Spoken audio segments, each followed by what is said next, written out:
So, about to do the hotel workout. 1, 2, 3, 4, 5. 100 press ups, 200 squats, 300 high punches, got no weights with me, 400 half sits, and then pop outside and do a 5k run, which is from this route. It's about a mile and a half out, mile and a half back, it's got two.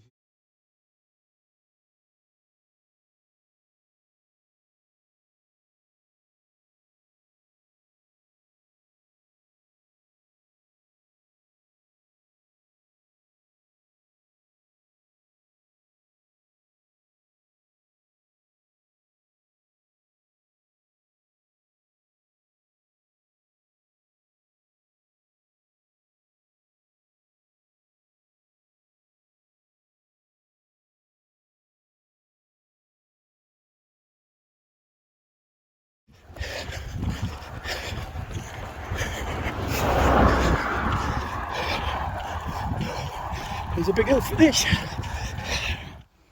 So once I got back, recorded my stats, it was 580 calories as down, which is the same as most Subway sandwiches, and that's the healthy option ones, to bear in mind how much your body can use calories. Hope you enjoyed that.